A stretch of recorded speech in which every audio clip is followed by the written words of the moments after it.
sais, Jésus, donne-moi de l'abondance, ça a l'air de ça. Marie, guéris-moi, ça a l'air de ça. Peu importe la quantité de chapelet que vous allez faire, ça donne quand même juste ça. Et la raison est simple. C'est que c'est vous qui vivez une expérience sur Terre. Eux autres, ils n'ont pas accepté de s'incarner, pas dans cette vie-ci. Ça fait qu'ils sont en haut en train de vous regarder, ou en bas en train de vous regarder ça de façon différente. Puis là, ils disent, bon, ben OK, eux autres, ils vivent une expérience. Fait que s'ils ont besoin d'aide, on est là. Fait ils ont la main tendue. Ils attendent après nous autres qu'ils aillent chercher la main. Hein. Fait que c'est quoi? Comment on va chercher la main? Bon, Jésus, donne-moi les outils que je puisse me guérir. Univers, donne-moi de l'abondance. Univers, aide-moi à ce que je puisse trouver mon abondance, créer mon abondance. Oh, là, l'univers va vous aider. Et rapidement, en plus, hein, parce qu'aujourd'hui, le temps, là, il est comme très flexible. Là. Une après-midi peut être, oh, c'est-tu qu'elle est longue? Elle est très longue. Puis l'après-midi peut être, moi, on dit qu'elle est courte. Elle est courte aussi. Donc, c'est le temps. Le temps également, il faut apprendre à jouer avec le temps, commencer à dire des phrases, j'ai le temps, je prends le temps, et vous allez avoir plus de temps que dire, oh, j'ai pas le temps, je manque de temps, j'ai plus le temps. Donc, c'est une approche, une tournure, OK? Donc, il faut juste apprendre à dire positivement. Donc, pour retrouver un équilibre, il faut comprendre une chose. Vous êtes venu sur Terre, on l'a dit tantôt, avec des talents, des forces. Que ce soit des forces, on va dire, manuelles, intellectuelles, que vous soyez bon avec les chiffres, que vous soyez bon avec le bois, avec la peinture, que vous soyez bon avec la structure, que vous soyez bon pour bâtir des toits, vous avez des forces manuelles. Elles sont là pour être exploitées et utilisées. Puis en même temps, dans les forces que vous avez ici, vous avez du fun à les avoir. Donc, c'est important de continuer à les maintenir, ces forces-là, à les développer. Donc, donner un exemple, mettons que je serais un bon comptable. Je le dis bien, je serais, j'aimerais ça l'être. Donc, j'arrive, puis moi, d'un coup, je fais des cours d'énergie, j'aimerais ça donner des soins, tout ça. Bon. Soit que je suis un très bon comptable dans massothérapie, soins, etc. Donc, je mélange les deux ensemble. Mais à la minute où j'arrive, puis je veux juste faire les soins, je veux juste faire ça, puis je mets de côté les talents que j'ai, je ne suis pas en harmonie. Donc, si je ne suis pas en harmonie, je ne suis pas en équilibre. Il y a des portes que j'essaie de fuir. Donc, mettons que j'arrive, puis je suis un bon menuisier, mais moi, ça ne me tente plus de travailler ces chantiers, c'est juste la grosse marde, et tout ça, puis je me dis, ah, moi, je m'en vais faire de la massothérapie, bien plus le fun. Je m'en vais là-dedans, j'ai du talent là-dedans. Mais c'est parce que je suis bon pour faire l'autre aussi. Mais qu'est-ce que je suis en train de faire, là? Je suis en train de fuir. Et en fuyant la situation, je me nuis à moi-même.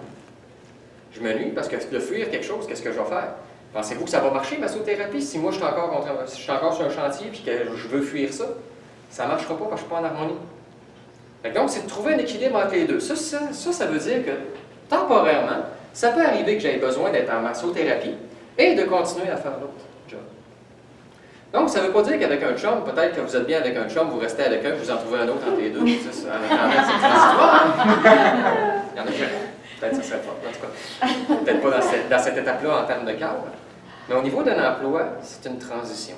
Donc, vous partez d'un monde tranquille, OK, ou très perturbé ou négatif, et il faut l'accepter tel qu'il est pour être capable de le changer. Ça fait qu'autrement dit, la job que je montais des murs, mettons, bon, je dois accepter que cette job-là est peut-être plate, mais qu'elle fait partie de moi parce que je suis bon à faire ça, pour être capable de passer à d'autres choses. Et cette période transitoire-là peut prendre une journée, un mois, 2 ans. Ça va dépendre de ce que j'ai à guérir à l'intérieur de moi. Parce que qu'est-ce qui fait que je veux fuir ça? J'ai des blessures en dedans. Tu sais, vous savez, on est comme une grosse poubelle, nous autres. On est bien autodestructeurs. Fait qu'on a comme une poubelle, les plexus solaires, les cochonneries. Puis nous autres, ben, ce qu'on fait, c'est que toute notre vie, ben, hey, des émotions, on prend dans la poubelle, on ferme le couvercle. Puis là, ben, hey, d'autres émotions, on ferme le couvercle. Fait que là, maintenant, tu arrives à 40 ans, 50 ans, 60 ans. La poubelle veut sortir, là, elle veut exploser, là. Il y en a trop dedans. Là. Puis là, hop, arrivent les malaises, arrivent les maladies, arrivent les affaires que là, on prend conscience que, ouais, il faudrait peut-être que je m'occupe de ça. Puis là, ben, t'arrives, là, tu lis dans le dictionnaire des malaises et des maladies. Là, ouais, j'ai mal à la vertèbre C3. C'est trop. OK, bon. Ouais. OK. Fait que là, finalement, tu lis que, mettons, bon, j'ai mal au cou. Pourquoi j'ai mal au cou? D'ailleurs, juste un petit détail, qui a mal au cou souvent ici? Cou, épaule et tout ça. OK, premièrement, je vais vous dire quelque chose de simple. OK, apprenez à faire ce geste. Non. OK, donc apprenez à dire non. Parce que ce qui arrive, c'est que votre corps, c'est juste une machine. La machine, elle marche selon ce qui est utile. Fait que si vous êtes habitué tout le temps à dire oui, bien, elle va tout graisser et bien huiler tous les muscles qui font ça. Mais si vous n'êtes pas habitué de dire non, elle va dire qu'elle ne se renseigne pas de ses muscles, on va y barrer. C'est un petit peu le principe, mais en même temps, ça veut dire de dire non, veut dire de se choisir. Se choisir ne veut pas dire d'être négatif, se choisir veut dire d'être capable de dire non à une situation qui ne nous tente pas. Donc, de se choisir. Et attention, Le détail qui est important et le travail que vous allez à faire, c'est je dis non, mais je ne dis pas pourquoi. Ne vous justifiez pas. C'est ça qui est dur. Ça, c'est de se sentir obligé de se justifier. Et ça, là, de se justifier, ça veut dire je dis non. Il y a un fond de moi qui veut. Encore, par culpabilité, qui n'existe pas, responsabilité. Donc, vous dites non à quelqu'un, puis vous dites j'ai mes raisons. Aussi simple que ça. Au début, ça va être un petit peu. Ben, après une petite secousse, ça va être ouais, ça fait du bien. Alors ça, ce qui est le fun, c'est que lorsque vous commencez à dire non, les gens qui avaient l'habitude d'exploiter, là, ça fait comme c'est qui se passe, je peux plus rien faire avec cette personne-là, moi là. Puis là, ben, c'est le fun, parce que des fois, c'est le conjoint.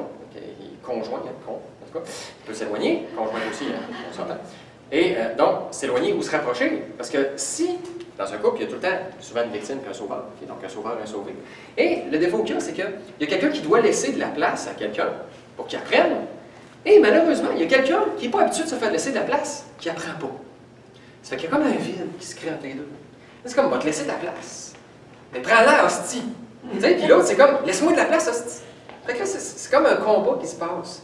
Fait qu'il faut apprendre à se détacher dans un couple. C'est important, le détachement. Puis ça, là, la meilleure façon de savoir si vous êtes vraiment détaché, là, parce que vous savez, il y a des exercices de détachement. Là, si vous regardez dans, je pense, Le pouvoir de l'amour de Jacques Cartel, le livre que j'avais aussi à rabais. Il y a une belle technique avec des bonhommes allumettes. Okay? Tu dessines des bonhommes allumettes, des liens entre les deux, okay? Puis tu déchires des bonhommes en disant une belle phrase. Okay? Et ça marche. C'est numéro 1 pour le détachement. Pour savoir si vous êtes bien détaché, dites-vous une chose. Admettons que votre conjointe, elle gagne un voyage. Puis qu'elle veut y aller avec sa gang de chums, mais pas avec vous autres. Comment vous réagissez?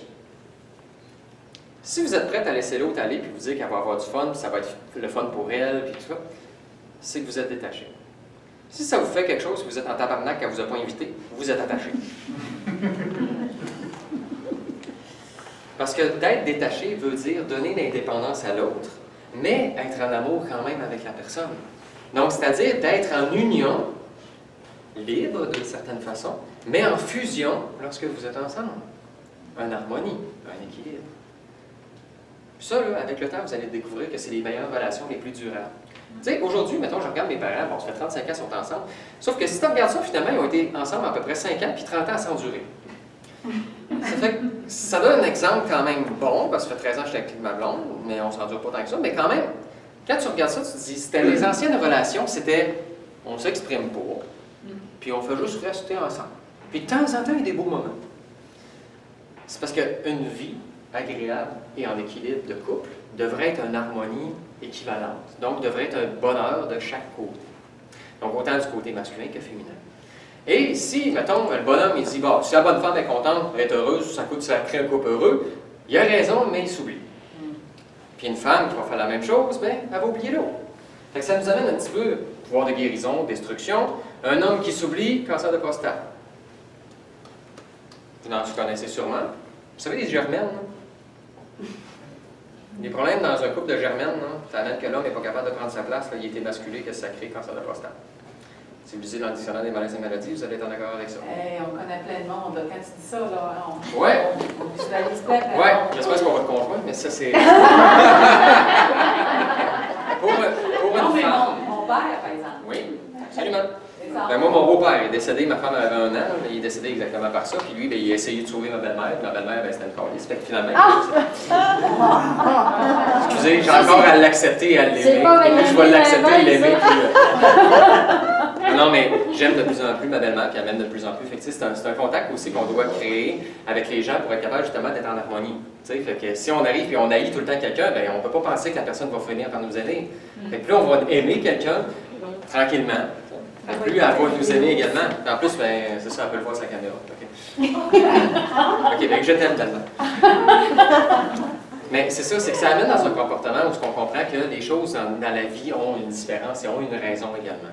OK? Fait que d'être en harmonie, dans son travail, je l'ai dit, il ne faut pas fuir une situation, puis ça peut être transitoire, puis à un moment donné, vous pouvez être bien. D'avoir des bonnes intentions n'est pas la seule chose que ça prend.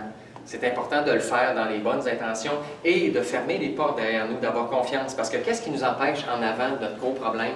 Ça s'appelle l'insécurité. Est-ce que ça existe pour vrai? loi d'abondance, on crée tout ce qu'on veut, on crée de la merde comme du bien. Mais on est bon dans la merde, tu sais. Fait que qu'est-ce qui arrive? C'est que l'insécurité n'existe pas, mais c'est nous autres qui créons ça. Fait que si on arrive, on regarde, OK, maintenant, je regarde dans mon passé, toutes les épreuves que j'ai vécues, là. Je regarde ça, je dis, Caroline, je les ai toutes passées. Là, tu te regardes ça, tu dis, Caroline, j'ai stressé sur celle-là, puis elle est passée pareil. Hey, celle-là, j'aurais pu sauver du temps, mais Caroline qui a été longue, celle-là. Hey, celle-là, j'ai souffert, celle-là, j'ai eu des maladies, celle-là. Puis finalement, tu regardes ça, tu dis, je les ai toutes passées. Pourquoi les prochaines, je ne les passerai pas aussi? Donc, pourquoi je ne pourrais pas les passer? En réalité, comprenez une chose, vous êtes venu vivre une expérience ici, puis dans le karma, OK, parce que vous avez décidé, vous avez un sac d'outils. Dans ce sac d'outils-là, il y a chacune des outils qu'il faut pour passer vos épreuves. Ça veut dire que, au travers de vous-même, vous avez quelque chose de simple. C'est le pouvoir de guérir toutes vos épreuves. Donc, ça nous amène à quelque chose. Ça nous amène que, on n'a pas le libre arbitre sur les épreuves qu'on a choisies, mais on a un libre arbitre. C'est sur la durée qu'on veut donner une épreuve. Ce qu'on vient de voir là, qu'on a perdu bien du temps. Donc, ça veut dire qu'au lieu d'être insécure, puis de se dire, ouais, ben finalement, tu sais, j'espère que je vais avoir assez d'argent, j'espère qu'il va faire beau, j'espère avoir... Tu sais, simplicité, loi d'abondance. J'ai peur de perdre mes valises, c'est en train de dire, hey, ça serait vraiment le fun de vivre l'expérience de perdre mes valises. OK? Et donc, si vous arrivez, vous dites, j'espère qu'il va faire beau dans mes vacances, c'est, hey, il serait vraiment agréable finalement qu'il ne fasse pas beau dans mes vacances. Et si vous dites, tout va bien aller, tout va être beau, tout va être parfait, bien là, il serait vraiment le fun que tout aille bien, tout soit beau, tout soit parfait.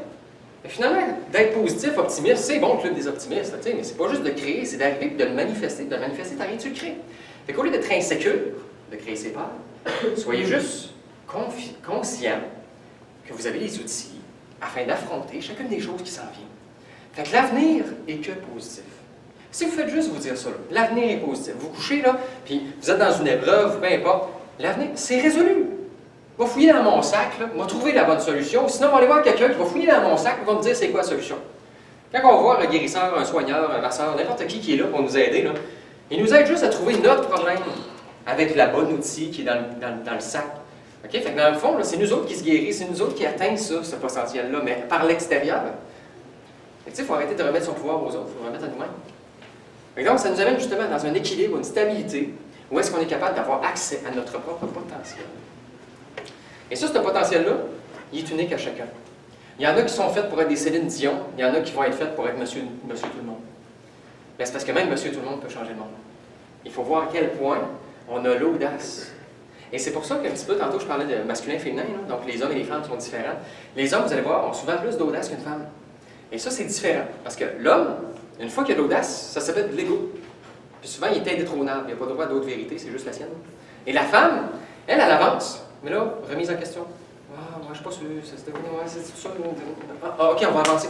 Oh, mais là, ouais, c'est vrai, je ne devrais pas aller trop vite. J'aurais peut-être. On va parler à quelqu'un. Fait que finalement, les femmes, vous avez comme défaut et qualité qui est écrit croissance personnelle dans votre front. Mais c'est parce que vous posez trop de questions. Mais c'est naturel chez vous, mais c'est parce que vous allez vous bloquer. Votre propre audace, votre pire ennemi, votre meilleur ami, c'est vous-même. Puis les gars, c'est la même chose. C'est juste que le gars, lui, s'il avance, il se calisse du reste et ça ne marche pas. Mais lui, s'il avance et il a besoin d'y aller, c'est parce qu'il y croit. C'est pareil comme moi, j'étais en physique, là, il y a 10 ans. Là. Fait que moi, réincarnation, lui et même, ça, c'est une gang de fous. Sauf que, lorsque je suis embarqué dans C'est moi, la gang de fous, là, c'est devenu juste une nouvelle vérité qui a changé. Puis là, je suis un peu indétrônable dans cette vérité-là, mais j'ai une ouverture. Parce que j'accepte mon côté féminin, peut-être. Mais c'est que ça amène justement que si vous me parlez d'une technique ou une façon ou d'une compréhension que moi, qui est erronée, quoi que ce soit, ça m'amène à comprendre et comparer ma vérité. Parce que ici, là, si mettons vous êtes 40, bon, il y a 40 vérités. Okay? Il n'y a pas juste la mienne. Moi, je vous enseigne quelque chose que j'attends que ça résonne avec la vôtre. Pour arriver, prendre une croyance qui est bien compliquée, pour amener une croyance plus simple. Comme j'explique une pierre, vous pouvez la mettre sur le bord de la fenêtre, au soleil, dans l'eau, dans le ciel, dans plein d'affaires, vous pouvez souffler dessus. Si vous soufflez dessus, nettoyez autant qu'elle va l'être au soleil, parce que votre intention était dans la simplicité plutôt que dans la complexité. Mais c'est quand même une croyance de la passer d'une à un autre. Et donc, c'est d'accepter, justement, d'être capable de vivre dans un monde en changement. Souvent, on dit aux gens, soyez ouverts. Ben, ouvert, c'est quoi ça? T'sais, ouvre ton cœur. C'est quoi ça? C'est quoi cette merde-là? Je veux dire, l'ancien rationnel de moi-même.